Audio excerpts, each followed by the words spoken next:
Hello everyone, সবাইকে প্রীতি life style থেকে welcome. আজ তোমাদের জন্য একটা নতুন ভিডিও নিয়ে এসেছি। দেখতে থাকো, ভিডিওটা খুব সুন্দর লাগবে এবং ভালোও লাগবে।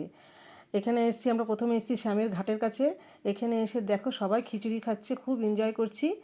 তারপরে খিচুড়ি খেতে খেতে সবাই ওদিকে একদিকে খিচুড়ির লাইন দিচ্ছে, একদিকে টিকিটের লাইনও শুরু হয়ে গেছে। তারপরে এই যে আমরা টিকিট কেটে এই যে লঞ্চের দিকে সবাই মিলে রওনা দিচ্ছি।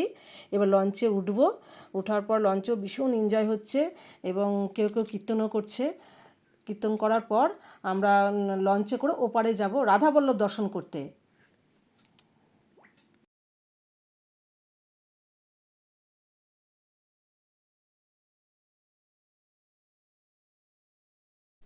দেখতে পাচ্ছ এখন আমরা লঞ্চেই আছি।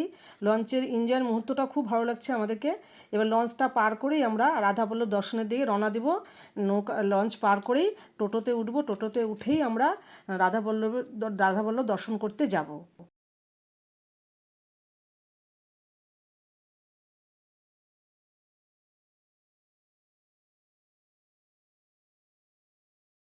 এই যে এখন দেখছো রাধাবল্লভ মন্দির। আমরা সবাই এখন রাধাবল্লভ দর্শন করে বেরিয়ে যাব। এই যে লঞ্চে করে আমরা বেরিয়ে যাচ্ছি। আমরা শ্যামের ঘাটে যাব। শ্যামের ঘাটে গিয়ে শ্যামসুন্দরকে দর্শন করব। এই যে আমরা এখন চলে এসেছি শ্যামসুন্দর মন্দির। আমরা এখন সবাই মিলে শ্যামসুন্দর মন্দির দর্শন করব। দর্শন করে তারপরে আমরা সাইবনের দিকে রওনা দেব।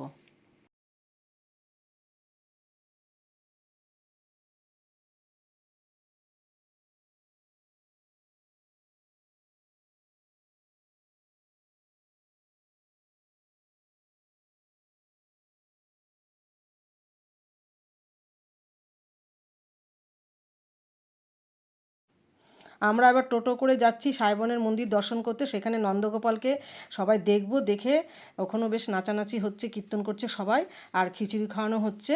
ওখান থেকে আমরা আবার নন্দগোপালকে দর্শন করে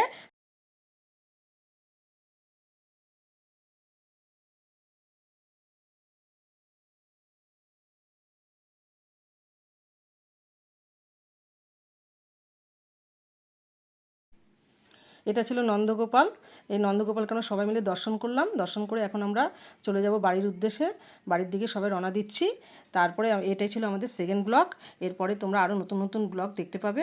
তোমরা আমার পাশে থেকো, চ্যানেলটা সাবস্ক্রাইব করো। টাটা।